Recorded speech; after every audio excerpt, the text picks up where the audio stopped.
So, did you know when airplane is coming out from a dive or it's banking, um, it's more likely to stall, especially if the bank angle is it's high or diving or coming out from a dive angle is high and also fast. Um, do you know why? That's going to be the topic of today.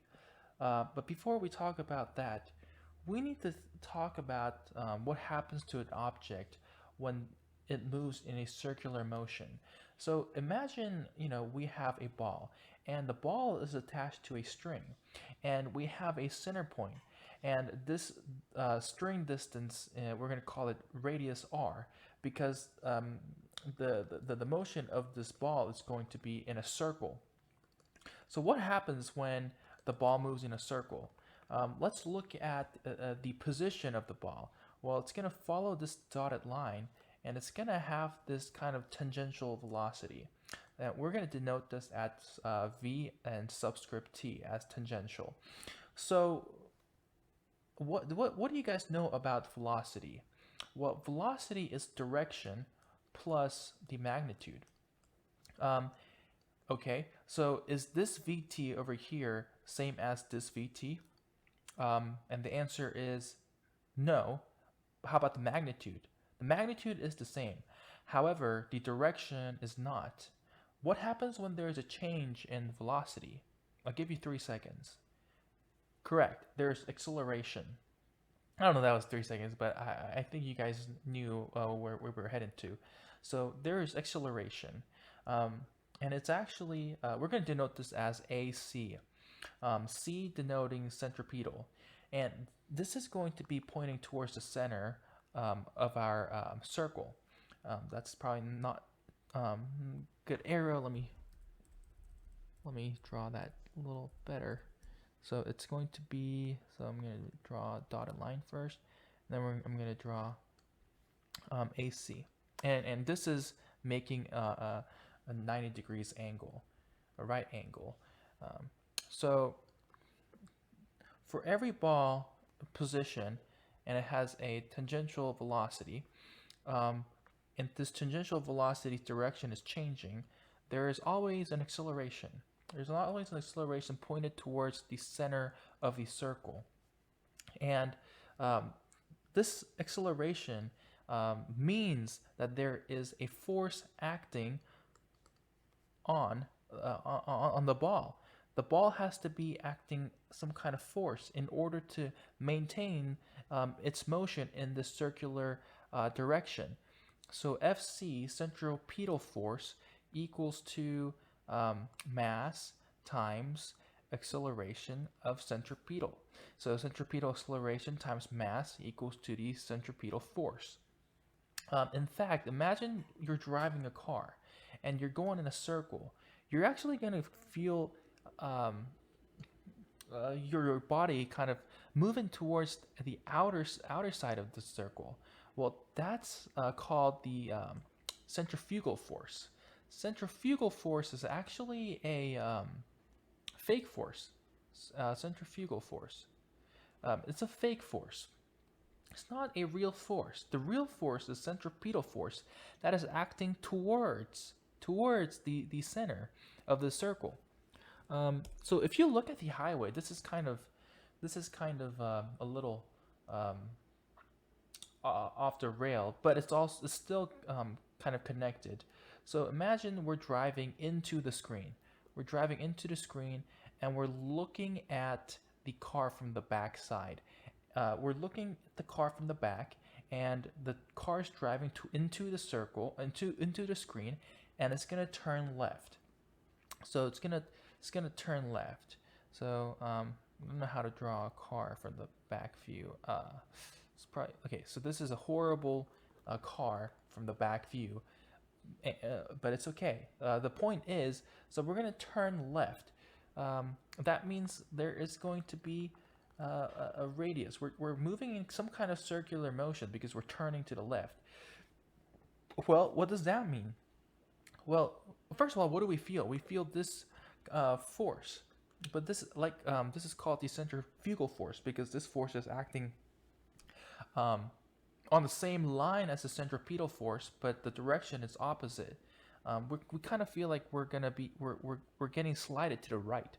But in order for the car to remain in a nice um, left curved turn, there must be a force acting towards the center of the circle, and this is called the central pedal force. This is the real force, and this force is provided by the friction of your four tires. So friction between your four tires and the road. So what happens if it's too slippery? Well, obviously you would probably not be able to turn um, as sharply as you can, and um, if you do curve at a very high speed and sharply on a slippery road, you're going to slide, and your car might even um, roll, and you're going to get into a serious accident. Um, so let me quickly talk about just a simple equations with regards to the centripetal acceleration. So centripetal acceleration is just tangential velocity squared over r. So velocity of this car is much of an important factor compared to the radius. So imagine so okay, let's not talk about that. But what I wanted to get to was, if you kind of look carefully into the highway, and again we're looking the car driving into the screen and it's turning left. In order for for the roads to help us, the highway is actually kind of inclined. So that way, there's additional force, force vector. So this is the normal force acting on it. But as you can tell, there is some kind of force, as you can see here, towards the direction of the center of the circle. So let's get back to the airplane. Um, when an airplane comes out from a dive or turns in a bank, it's more likely to stall. Why? Why is that? What is a stall, first of all? A stall is when airflow starts to separate from the wing, and the wing cannot generate um, sufficient lift anymore, and your airplane basically starts to fall. It doesn't generate enough lift, and it just basically falls. Um, why does stall happen? Well, if your angle of attack is high, if your AOA is high, then um, initially there is going to be an increase of lift. There's a linear relationship between the angle of attack and lift. However, at some point, usually it's approximately 18 degrees of AOA. But it depends on the type of wing, type of airfoil, what kind of knockout airfoil the aircraft manufacturer used. It depends, but generally 18 degrees, let's just arbitrarily select that. From 18 degrees and higher than 18 degrees, lift is going to drastically go down. If we look at a quick graph that I can draw, um, so if the x-axis is AOA, angle of attack, which is also denoted as alpha, and y-axis is lift, and assuming we're using a NACA 24, I don't know, 00. Basically, it's a symmetric airfoil, so it's going to go through 00, and it's going to look something like this. And as you can tell, um, until in this AOA range, lift and the angle of attack has a linear relationship. However, at this point, which is the critical angle of attack, critical AOA, um, lift starts to decrease rapidly, and this region we call it stall region. So AOA and stall is basically related. Um, so since we talked about that, why, when the airplane is banking or coming out from a dive, is it stalling? Um, is it more likely to stall? Well, let's talk about an airplane that is coming out from a dive. So we have an airplane coming out from a dive like this. So this is the center of the circle, and we got the radius. And as we can tell, this is the path of the airplane. So right to left. Well, as we know, airplanes, in order for it to fly in a steady level of flight, it must it must sustain its own weight. Therefore, in a normal cruise flight, in a level flight, lift is equal to weight. However, this is not a normal flight. Um, you're flying you're coming out from a dive, and as we can tell, it's it's flying in a circular motion. And what do we talk about? What happens in a circular motion? Well, since our tangential velocity is changing, right? Our magnitude may be the same. However, our direction is different, which causes acceleration. So there is acceleration towards the center of the circle, which we're going to denote as AC, A centripetal. And then AC is what? Is just VT squared over R, right?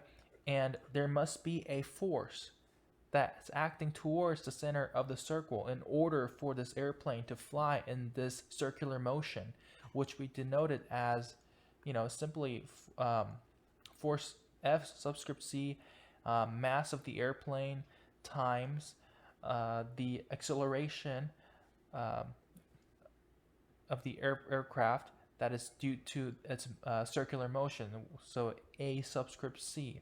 So in addition to air the aircraft sustaining its weight, in addition to that, it must support this force, where it's mass of the aircraft times the centripetal acceleration. Well, what can the aircraft do in this case? Um, what should it do? If it doesn't increase its lift, um, the airplane will not be able to come out from a dive. Well, one thing the airplane can do is, as we said, lift is linearly related to the angle of attack, therefore increase the angle of attack. If the aircraft increase the angle of attack, lift is going to increase until a certain point. If until the critical angle of attack, right?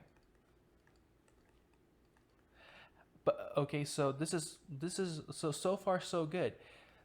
If our mass is small, and if our centripetal acceleration is small because our radius is large, then we're not going to have to increase our AOA as much. If we draw our um, if we draw our graph here, the corner bottom left, um, where it's lift versus angle of attack. Okay, and if, for example, we're flying in this angle of attack, in normal steady flight, and then, since we're coming out from a dive, we have to kind of increase our angle of attack a little bit. And if we're flying in this point here, we're still fine because our critical angle of attack is here. But if our mass is large enough, or if our centripetal acceleration is large enough, then maybe increasing this much angle of attack is not sufficient for the to maintain the aircraft in this um, uh, circular motion coming out from a dive. So maybe the angle of attack of the airplane, we have to increase a little bit more. Well, what happens then is you just exceeded the critical angle of attack, and now you're in a stall region, and that's going to generate less lift. And now you don't really have attached airflow on your wings, and that's a very dangerous situation to be in. So this is why the airplane that comes out from a dive will more likely stall, and therefore you really have to be careful so that you don't load high G's on your airplanes, um, meaning don't come out from a dive very quickly, and don't come out from a dive sharply. Let's talk about a banking situation. So we're looking at an airplane from top view. So we're looking at an airplane from a top view. So, and it's going to bank to the right. So it's going to bank to the right. So this is kind of what we want to do. Okay. And this is the center of the circle, and we got the radius. Uh, what happens is our left wing aileron is down, therefore lift is higher, and on our right wing aileron is up, therefore lift is lower. Therefore, so this is how aircraft bank. Well, what happens is when we're banking, we're also moving in a circular motion. Therefore, um, like I said, there is a centripetal acceleration. Centripetal acceleration is, again, the tangential velocity squared over the radius of the circle.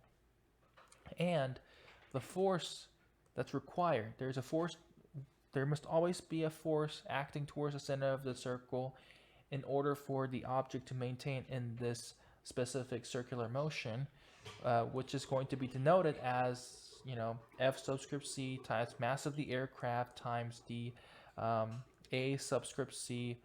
So what happens is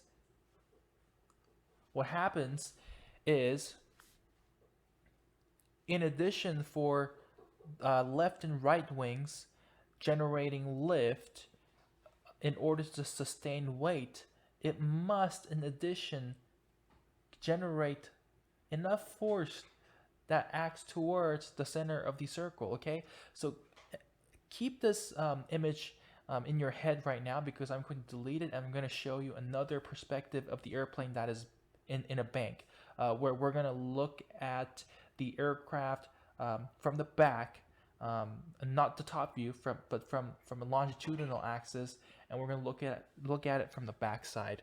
So let's look at it from the back side, and it's banking to the right.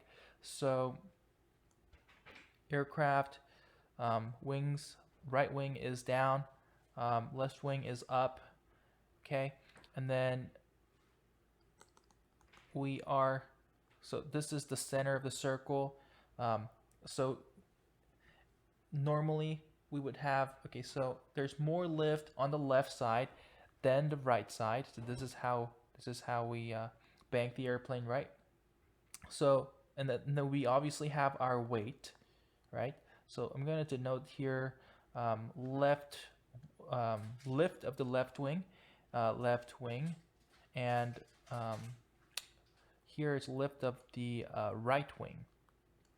Okay, so what needs to happen is, okay, so let me just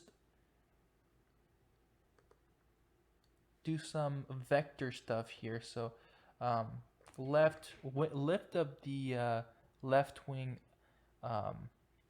up, and this is another obviously direction. So lift of the left wing right. Here is lift of the right wing. I'll just use up as W, and here is lift of the right wing right, as we can tell. So what needs to happen is lift of the left wing up plus lift of the left wing right wing up must equal to weight. First of all, that's the basics. Then lift of the left wing right plus lift of the right wing right must equal to what? must equal to centripetal force because we're moving in a circular motion, right? Okay, so what happens is in a normal flight, in a normal steady leveled wing flight, left wing, a lift of the left wing plus lift of the right wing, it's going to equal to weight. However, in a banked flight, in addition to supporting your weight, you must also generate force that in a force equal to centripetal force. What does that mean? That means both wings have to generate more lift, meaning they have to be in a higher angle of attack. And usually how that happens is the aircraft attitude is increased by using elevators. So when pilots fly and they're going in a bank, they're banking their airplane. If they're just using their ailerons, they're going to lose their altitude while they're banking. And they from a lot of practices and training and experience, they know that if they want to bank their airplane and keep a steady altitude, they want to have a little bit of elevator when they're using the aileron. But of course, due to adverse yaw effect, which we can talk about in the next video or some other future videos, you have to use the rudder as well. So you're using every control surfaces available on an airplane in order to perform a coordinated steady altitude banked turn. So I hope that helped and explaining why airplanes would stall more easily during a bank and a dive. Obviously, if you bank your airplane too much, you're going to have to generate so much centripetal force that the only way to do that is increase your angle of attack of the wings more. But as we said, we can't increase the angle of attack more than our critical angle of attack. So keep that in mind, and I hope that helped, and I'll see you guys in the next video.